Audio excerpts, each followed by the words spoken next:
Hai Mams, kita jumpa lagi di channel saya Ibadah Relis.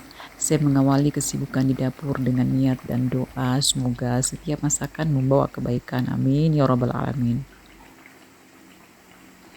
Pisang goreng sore-sore, saya buat pisang goreng ini karena kebetulan sebentar itu ada tamu yang mau perbaiki AC. AC yang ada di kamar anak saya itu yang anak saya yang sulung.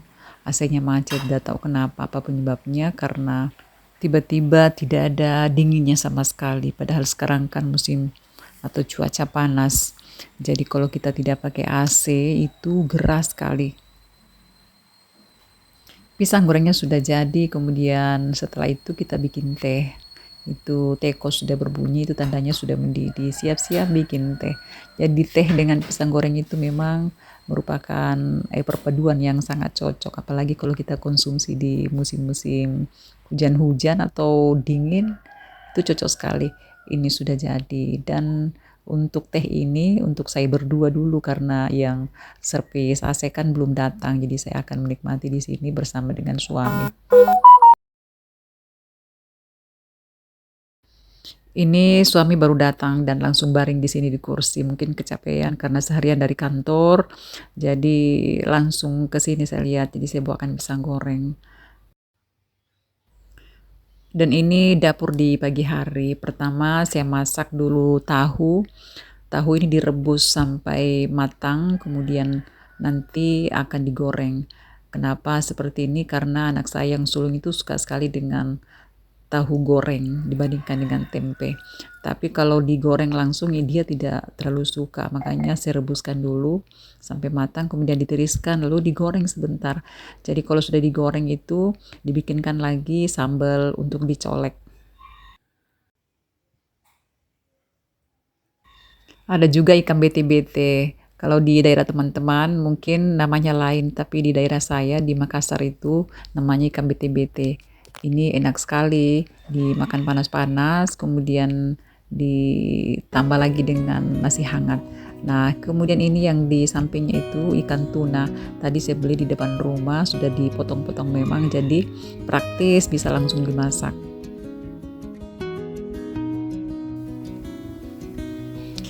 Kalau ini kacang telur, ini ceritanya saya kemarin dari swalayan beli seperti ini, harganya 25.000, tapi ternyata sampai di rumah setelah saya mau makan ini kacang telurnya agak keras, mungkin karena agak lama di situ di tokonya, jadi saya goreng ulang. Semoga setelah saya goreng ulang ini bisa dicicipi dengan nikmat. Kemarin itu barusan memang saya beli kacang telur di toko ini. Padahal biasanya saya suka beli kue itu di luar dekat dari rumah. Ada memang langganan saya di situ. Dia sendiri yang produksi. Jadi tidak ada kue yang tersimpan agak lama. Beda dengan kalau kita titip-titip di toko kemudian beli di situ, kita tidak bisa jamin kapan dibikin itu kuenya. Setelah dingin dimasukkan dalam toples, ini bisa dicicipi sambil nonton bareng dengan suami atau keluarga bersama dengan teh manis. Pekerjaan emak-emak memang tidak ada selesai-selesainya. Selesai yang satu, pindah lagi pekerjaan lain. Jadi intinya emak-emak itu memang setinggi apapun sekolahnya, pasti jatuhnya juga di dapur. Karena kata mama saya, almarhum, waktu beliau masih hidup itu, beliau mengatakan bahwa perempuan itu harus pintar masak. Jadi kalau tidak ada hobinya untuk masak, paksakan diri harus tahu dan bisa masak. Bukankah istri soleha itu termasuk bisa melayani suami di dapur, kemudian di mana saja bisa melayani, termasuk harus pintar masak. Jadi kalau perempuan itu pintar masak itu modal utama untuk menjadi istri yang setia, istri yang baik untuk memberikan sesuatu yang terbaik pada suaminya.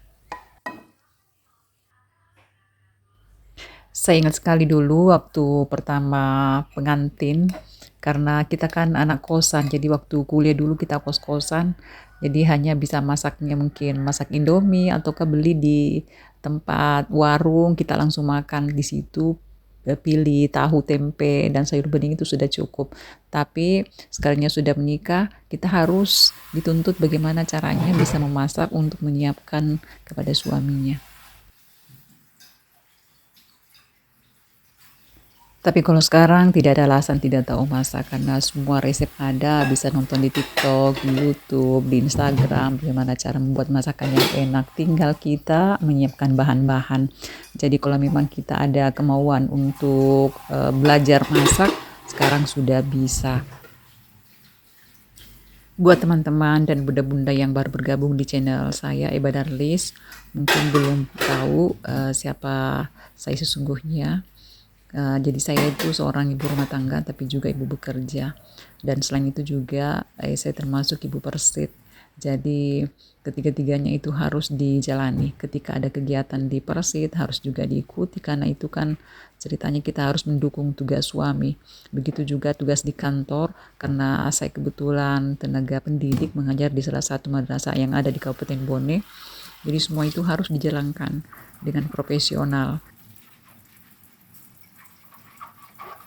Kemudian ditambah lagi dengan profesi yang satu ini, suka bikin konten. Jadi ini bukan sebuah tuntutan, tapi ini adalah sebuah hobi.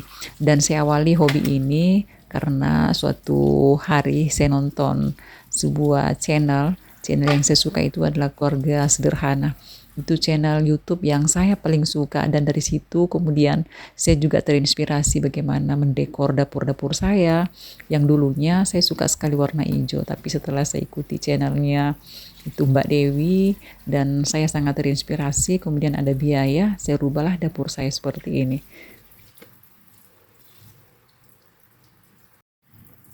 Jadi buat teman-teman yang merasa terinspirasi dari konten seseorang itu tidak masalah. Yang jadi masalah itu adalah ketika kita mengadopsi kebiasaan orang lain, dan kebiasaan itu adalah sebenarnya kebiasaan buruk. Tapi selama itu positif, apa salahnya? Dan saya bergabung di YouTube ini tidak merasa terpaksa dan tidak merasa terburu-buru. Yang penting kita berusaha mengupload. Kalau tidak bisa 2 kali seminggu, ya satu kali saja dalam sepekan. Tapi intinya harus juga ada video short. Dan kemarin saya sudah mulai memposting video short karena itu juga penting, bagaimana kita memposting video short kemudian menghubungkan dengan video yang ada di YouTube kita. Kalau saya, teman-teman, di channel saya itu ada 2 versi video saya. Ada video saya yang hanya teks saja yang muncul, kemudian ada juga rekam suara, jadi tergantung dari situasi dan kondisi. Kalau situasinya memungkinkan maka saya rekam suara, tapi jika tidak, misalnya saya berada di tengah-tengah teman saya sambil cerita, kemudian saya mengetik teksnya di video saya. Jadi semua bisa berjalan, tergantung bagaimana caranya kita memanage waktu supaya jalan dua-duanya. Sampai di rumah juga jangan hanya bisanya scroll HP tapi langsung berbenah di rumah. Jangan sampai karena gara-gara suatu konten yang kita mau buat, kemudian yang ada di rumah itu semuanya terbengkalai, itu yang jadi masalah. Masakan kali ini ikan masak dengan resep seperti permintaan si sulung.